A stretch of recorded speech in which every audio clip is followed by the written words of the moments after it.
Hello, welcome back to Starting Up and Right, Conversations with a Startup CFO. I am Trey Nicholson, your co-host. Joining me is Ryan Keating, your other co-host. Hey Ryan, how's it going? Trey, good to see you. Yeah, this is going to be a good episode. So I think we've got on store some good content, some good information, some good advice coming. One of the funnest things about doing this show every month or so is we sit down and we discuss what we're going to talk about, and we always take it from the point of view of what are the questions we get from, or that you get basically from startup founders. You know, what are the decisions they're making as they try to start a startup, and this is one that comes up all the time, and it's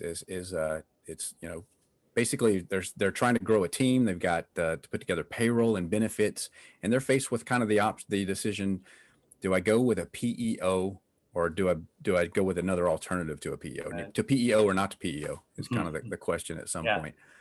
So when a client is ready to make this move to bring on employees and offer benefits, there's two paths they can go down. One is the PEO path, where you have companies like TriNet, who's very traditional in this space, newer companies that have more technology and are designed for earlier stage companies like Rippling has a great PEO. We have Just Works that we'll see a lot as a PEO. But a PEO is an option where a lot of it is very included. You get a lot of these services from one vendor, and there are additional fees involved, and that's one of the things to consider, especially for early stage company. Sometimes the fees aren't worth it. The other path is to go and put all these pieces in place on your own, and the pieces include a payroll provider, somebody who's going to provide benefits to you, and then some sort of kind of a HR administration, whether that's technology delivered or if that's an individual that's working on it for you. Many of our clients end up piecing it together instead of going down a PEO, but PEOs have changed a lot in the last 3, 4, 5 years, where they're much more technology driven, a lot more of a platform, and they're more geared towards addressing the pain points of early stage companies. So it is becoming much more of an option for startups than in the past. Great. So speaking of options, let's bring in our two guests today who are going to discuss those options with us and help us answer the question to PEO or not to PEO. First is Mr. Bruce Jobson of the Jobson Group, a senior HR strategist for startups and the lead of Keating Consulting's own HR team.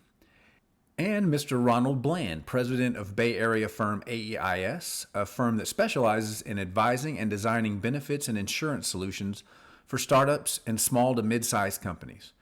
Bruce, why don't you start? Tell us a little bit about yourself, what you do, and why you're on our screens today. Well, hello, everybody. Thank you, Trey. Yes, as Trey mentioned, I'm the practice leader for HR at Keating Consulting, and over the past 8+ years, we've had quite a bit of experience working with clients to help them kind of figure out if the PEO model is the right model for them, or if another model is the right thing for them. And we even work with existing clients that already have a PEO in place, and we help them make sure they're maximizing the benefits of a PEO. So pretty well versed in the world of PEO, and it can be complex. Can be complex, and that's why Ron's here with us today, because when a PEO is not quite the right fit, AEIS and Mr. Ron Bland has some pretty creative solutions to that, and some good can advise the nuances of that PEO decision. So Ron, a little bit about AEIS and yourself there. Oh, thanks, Trey and Ryan. So Ron Bland here in San Mateo, California. We're a boutique brokerage firm that works with employee benefits, and we have a national footprint through multiple states through our organization. But we kind of help people. We take a look at PEOs and non-PEOs going direct. And as we say, the numbers will make the decision for you of which way to go. Okay, well, I'd like to start off with kind of a question that we hear quite a bit from our clients. Oftentimes with our groups, we're working with them the first time that they raise other people's money. Really, one of the first actions they need to go through is to start to make a real business out of the idea that they've had up to this point. And one of the first steps is we need to convert the 1099 contractors that we've been working with to employees. We need to set up payroll. We need to bring on W-2 employees. And part of that is we need to give them benefits.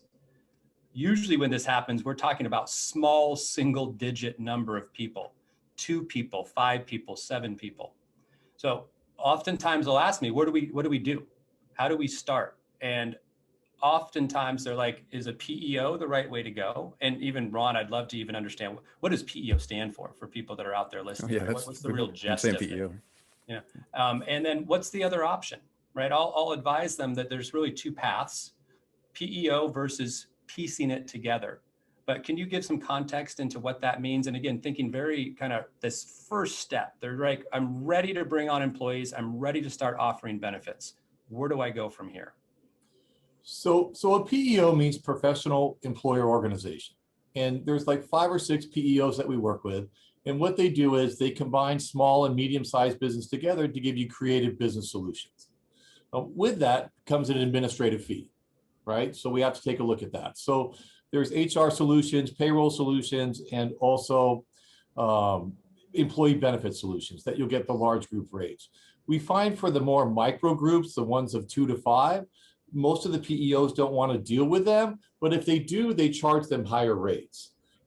So what we want to take a look at is, let's take a look at going direct, and let's take a look at PEO, and then we can kind of see the numbers they come in at. A lot of the startups have a unique ability and they want to focus on that, and they don't want to have to deal with the other items of payroll, benefits, et cetera. They want a single source solution for that. I oversimplify it in my simple head, right? As a founder, there's 2 things that appeal to me about the PEO model. It would be just the compliance, the 50 state compliance. I don't have to worry about staying compliant. That's a big one. It's a big headache that I don't have to worry about. The second would be at least a perceived buying power, that I'm getting more for less, in that kind of volume buying that the PEO can do for benefits. And then the thing that scares me on the PEO side is startups have to move fast, hiring and firing. If you've got a bad seat on the team, as a founder of a CEO, that you need to walk them out the door today. That's hard to do with it. There's some rules and regulations and some hoops to jump through with the PEO side. Is that a fair? Those 3 things. Those are all the way I've kind of measured it up in my head, at least. Yeah, I think that's fair. But from an HR person, you do need to be careful about the hoops are there either way. A pretty rash decision on walking somebody out the door. But depending on your state, right. There is a extra layer of complexity that because that's, as Ron mentioned, it's a co-employment type of a scenario, right? And they're gonna need to be tucked in as it relates to what you're planning on doing. So there is a hoop, right? It's not necessarily a bad thing, but it can be frustrating for some. But you make a good point, that hoops there, whether I'm thinking PEO or not. If I'm a single employer, Should be. Yes and no. I mean, you have to. There's a kind of the PEOs, their organizations, their businesses, right? There's a layer of bureaucracy that's there, whether they tell you one way or the other. It's an organization, and there's people that need to be brought into that process, right? Whereas if you're just working with a standalone like HR consultant like me, or a peer, or legal counsel, I mean, there isn't that extra layer that you have to work with. Well, that's probably we're making assumptions about that our audience kind of knows everything about PEOs, but they need to understand they're actually co-employers, right? Yes. That everybody they bring on, they're being hired by the PEO, and can explain that co-employment concept and. Yeah, I mean, for all intents and purposes, they're being, employees are being directed. They're part of the organization, but the actual paycheck and benefits and all that thing, you'll see, TriNet, Rippling, Insperity, whoever the PEO is, that's who's paying them. But because of that, they have their own handbook, and I mean, it's that in terms of like some of the processes that are around, like when, how, and employees get paid, and and if you're gonna have a leave situation, I mean, which is not a bad thing. There's resources that you have that you can go to, but it is just another process that you're going to have to be familiar with, or at least have somebody on your staff that can navigate that, or work with somebody like us that can help you navigate. And that's really where we come in. When we have clients that use a PEO, our role is to really interact with that PEO on their behalf. Yeah. We have the ability to understand kind of, where are the benefits that we can derive from that PEO, from that relationship. Because, as Ron pointed out, there's an administration fee. There's a fee if you want them to handle benefits. There's a fee if you want them to handle your payroll. The fees just stack up. But if you have somebody that knows how to to take advantage of the value that you're paying for, you can get quite a bit out of the relationship. So the point is, it still needs someone to understand how to work with that provider.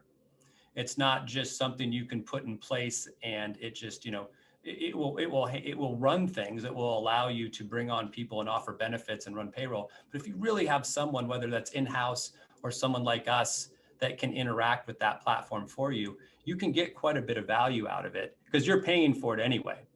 All right. So no matter what, their fees are going to be what their fees are. It's kind of up to our clients to know, okay, I'm already paying for this, right? I'm paying for this, and these are the things that are available to me. And so that's something that we help our clients with, is to be able to understand how to maximize the value that comes out of paying for a PEO relationship. 1,000% correct, Ryan. Different PEOs have different cultures. Some are more hand-holding, some are more, they have a team approach, some have a personal account manager for you. Every PEO is different. And we've had people that were upset with some of the PEOs, and it's like, but you're not taking full advantage. You're paying for all the services, but you're not taking advantage of those. So what's that old joke? You have to know the answer in order to ask the question, and that's where they have you so that you can help guide them through the process. One of the things that I have seen that really a PEO can be a benefit to, and this Trey mentioned this, but I think we're seeing a lot more of this, especially kind of this pandemic situation we're in, and where workforces are becoming more dispersed, right? We're seeing early stage clients have many more employees in multiple states than where it used to be. Everybody would come to the Bay Area. Everybody would have employees in California. It was really kind of straightforward. But I understand, and this is kind of complexity above my head, when you have employees in multiple states, PEOs seem to bring a lot of value specifically to managing the registration and the compliance when you have employees across different states. Is that fair to say? Oh, absolutely. Like in California, there's SDI, state disability insurance. If you have an employee in New York, you have to get the DBL.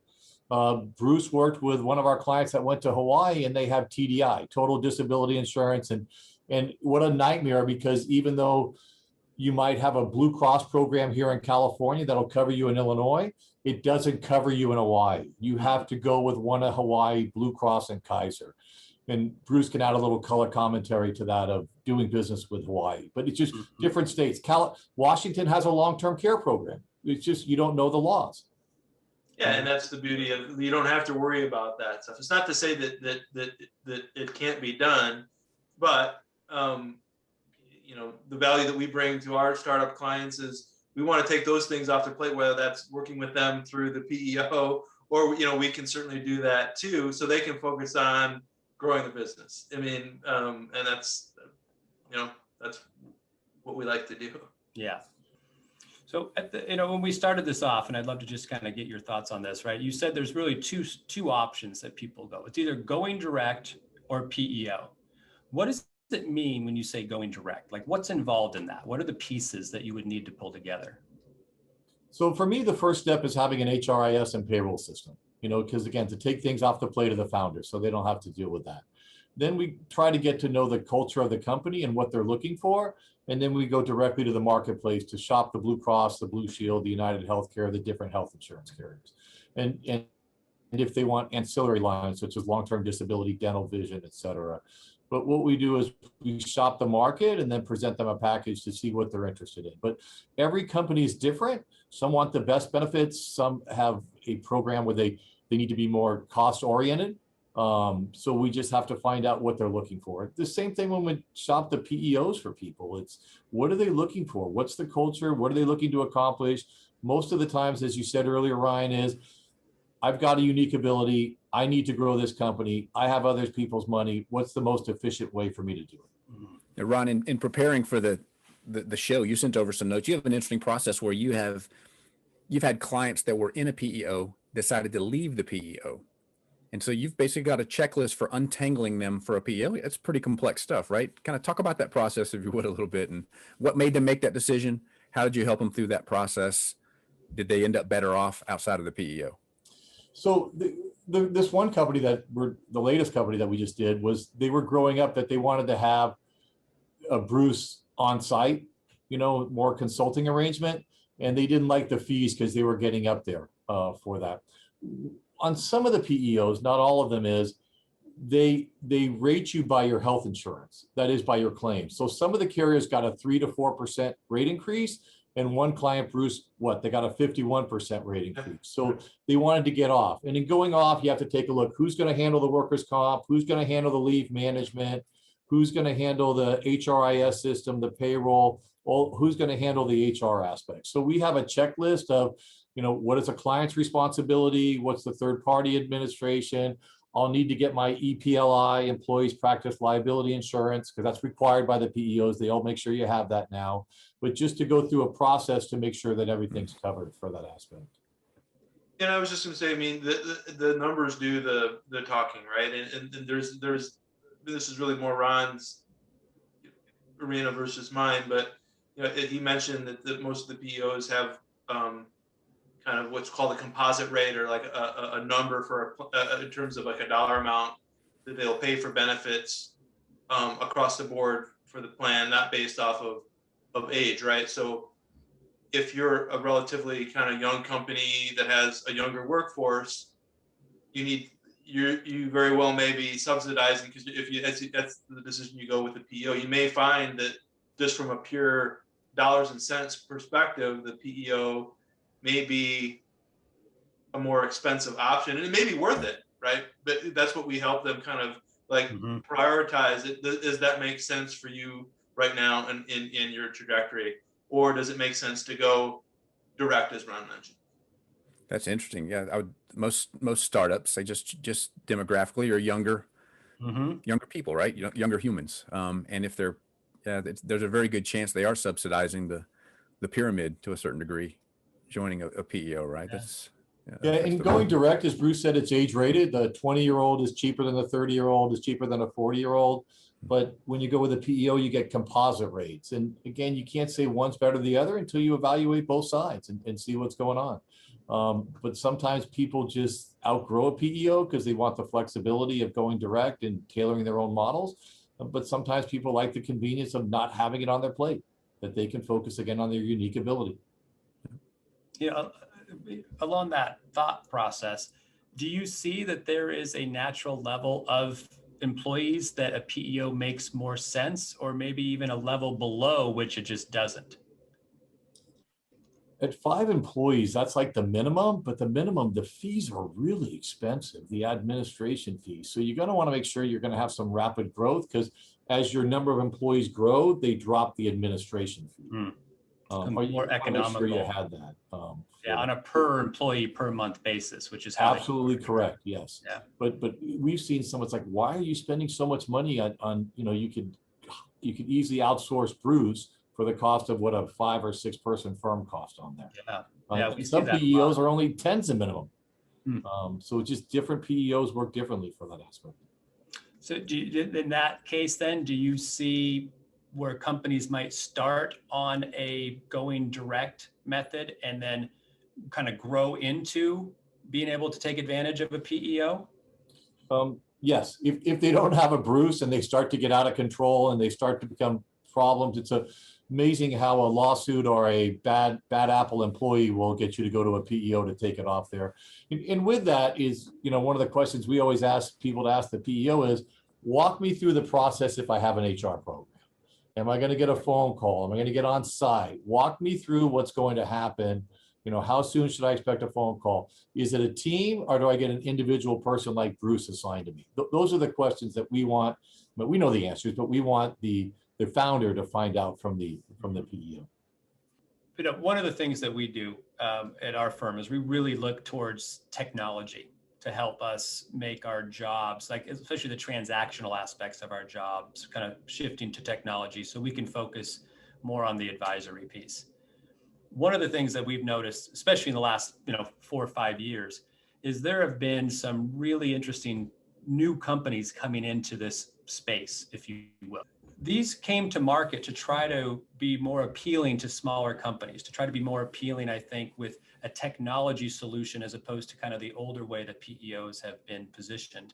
How do you see these newer companies, this kind of evolution, if you will, if I'm thinking about it correctly, in how PEOs are offered? How has this maybe leveled the differentiation between, is a PEO right for me or not? Has it kind of bridged that gap in terms of making PEOs more mainstream, or how do you see those companies kind of changing these options for early stage companies? I think what probably is the differentiator between the new entrants is what does their technology stack or that kind of HRIS backbone look and feel like. It just looks and feels fresh, right? And I do think that the other PEOs are probably recognizing that, and they're in the process of kind of upgrading. So there's going to be, I think we're going to see a bit of a race, if you want to call it that, where there's going to be some improvements just for all PEO organizations because of that. Yeah, that competition's good for everybody. It's going to up the game. I was just going to say that it breeds success and it breeds excellence. One of the reasons that I like, we're big Rippling people as well too, and one of the reasons I like Rippling is I can start them off on the Rippling going direct. They're small. Then they can go on to the Rippling PEO model, and then if they outgrow it or want to go direct, then they can go direct. But they still have that same HRIS system with Rippling, so the employees are used to it. So no one has to relearn everything all over again. That's one of the benefits of using the Rippling from direct to PEO back to direct, is that they're on the same platform. They're not growing from that aspect. That's interesting. So like Ryan was talking about, the technology is actually the glue that kind of keeps that experience consistent. Yeah. Interesting. And is it relatively easy to move between those solutions? From direct to PEO to direct? Yeah. But again, if you're going direct, we still have to get the numbers of what the PEO costs, or if you're on the PEO, we have to get the numbers of what the going direct is for that aspect. Yeah, and just from a mechanics, standpoint, back to this whole employment, right? That doesn't negate the fact that, there's, 2 W-2s now that need to get generated because you're going from one organization to another. There's the whole kind of just the aspect of payroll reporting. It's not to say that you can't do something, outside of a calendar year or a quarter, right? But there's, depending on the timing, that there's some complexity there too, for sure. Good point. Yeah, you want to make sure it's a certified PEO, because a certified PEO will allow you to transfer taxes, so that way you don't have to restart the taxes again. So if I move my company to a PEO halfway through the year, it's like, well, what do you mean I got to restart my taxes all over again? Wow. But if I'm a certified PEO, I don't have to. And then, talking about the value of Bruce, you have to verify, do they have an on-site HR team management software, or are they using a 1-800 number? That's some of the questions that we have.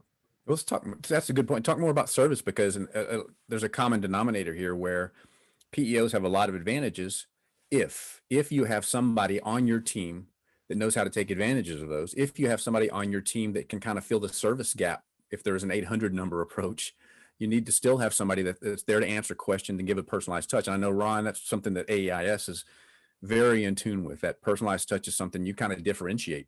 So when we work with PEOs, we kind of describe ourselves as the safety net. We're like in the go-between. So if there's a claims problem, or as I told you about the Texas employee that got, state taxes coming out, we kind of know who to call, and we can elevate to the situation, just like if we were going direct with a carrier. Is that we have certain contacts because we've been doing it so long and have such a great volume of business that the people listen to us and they respond to us more directly, because you're an individual client, or the founder's an individual client, where we have a large block of business with them and we can get things done. But again, it's you want to have I would prefer that our clients with the PEO model have a Bruce or somebody that they can call one-on-one versus an 800 number or the service team. I'm a big relationship person, and that's what, because the founder doesn't have time. Hey, I'm working 12 to 14 hours a day, 7 days a week. I've got a problem. It's been 2 weeks. Why isn't it taken care of? Mhm.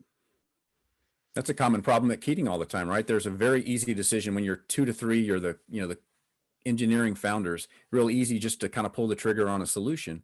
But as your team starts growing, that service level that you didn't need before, perhaps, that starts to creep up. It becomes way more important as you start building your team, right, Bruce? That's kind of when you get called in and somebody's kind of neglected that for a while. And Yeah, I mean, and that's kind of where we can just, again, what we try to do is solve problems, not exacerbate them. So, Ron, perhaps to you, one, at least historically, working with PEOs, one of the big advantages that clients would move to a PEO for was the buying power, if you will, of getting benefits, right? When you join a PEO, as you both pointed out, you are technically an employee of that PEO. And so the PEO gets to get benefits at a much cheaper rate. At least that's the way it used to be. How is that still the case today with how in the last, especially with Obamacare and the last couple administrations, access to health benefits has changed? How is that still looked at as an advantage for a PEO versus going direct? So that's one of those things, great question, is that we have to take a look at both. We have to take a look at going direct and going with the PEOs. The PEOs sometimes have a good competitive advantage of there, but then we have to take a look at transparency. What am I paying in monthly administration costs? What am I paying for the other services? Like if you talk to every PEO, they're kind of funny. They all say the same thing. Hey, we're very transparent in our fees, but the other guys aren't. They all say the same thing. So I've heard that. So whenever we take a look at it, I always like to take a look at the hard dollar cost. What exactly am I saving monetary wise? How much am I saving on the health, if any, but how much am I paying for the other services? And then combine. There's also a soft dollar cost. And what that is I'm not having to deal with it. I've got a system behind me to take care of everything. Mm-hmm. So there is some soft dollar cost on that, but it's, coming back to Bruce again is, do I have somebody not on site, but do I have somebody that's going to represent me and what's the best way to go? But we haven't really seen the tremendous cost savings that we used to see about 10 years ago, but there is some cost savings, but it's not like it was like it used to be. And if it is, are you getting the services, or are you even utilizing all the services that you're paying for? Yeah, to me, that's the key. Ryan's talked about that a lot. And I know you mentioned earlier in the show too, Ryan, that there's a lot of bullet points on the brochures for the things they're providing in their packages, but are you really using those? You know what I mean? Do you know they're there even after 6 months? You've forgotten everything. Are you taking advantage of it? Are you ever going to use them? That would change the value. That's one of the things that I'll tell clients as well is, having a PEO and someone like us, someone like Bruce, it really optimizes the value you're getting from the PEO, because we know what you're paying for. We know what those bullet points are that are on the list of services that you might, a lot of our clients are like, look, I want benefits and I want payroll. But when you have a PEO, you're paying for a lot more. You're paying for training. You're paying for access to information or reports or, legal Handbook counsel templates, if you need to do some HR disciplinary type actions, right? All these things are available to you. But if you don't know they're out there, you don't know to take advantage of them, then you're really not getting your money's worth when it comes to those administration fees. And one of the things that I've said a lot when, talking to a client that's looking at, going one versus the other, and I think it's a good analogy, but I'm sure, people that really understand PEOs much better would argue. But I think of it very simply as if you have a credit card with a high annual fee. And with that high annual fee, you get benefits like you get access to airport lounges, right? You get a free companion ticket if you fly to Europe. You get a concierge to help you make a reservation for a restaurant in Chicago if you happen to be there, which are all great things if you use them. But if you don't use them, it's just a high-priced credit card. And that's the way I think about PEOs sometimes for early stage companies. If you're not taking advantage of the services that you're paying for anyway, you're likely overpaying for the services you need. Yeah. Well, let's wrap up. This is good stuff. Let's wrap it up. And here's what I came away with. To PEO or not to PEO, definitely maybe. Definitely maybe. So a lot of things, but get it on the spreadsheet and look at the numbers and weigh everything out and think ahead a few steps, and somewhere out there's the right solution for your particular startup. But you need to weigh it out. And what I would add to that is, you don't, if you're a founder, you don't need to do that on your own. There's resources, whether that's us or Ron or another kind of advisor you're working with. You don't have to go it alone. All right. Well, thanks, Bruce. Thanks, Ron. Ryan, thanks again, as always. Definitely. Yeah, thank you both for coming on. I really enjoyed it. I think it's really important and valuable information, and something we deal with every client. There's no client that we have that doesn't deal with this topic of employees and benefits, and where to start. So thank you both. I really appreciate it. Thank you for having me. I appreciate it. Thank you for having Bruce and I. It was great. Yeah, thanks. It was great being here.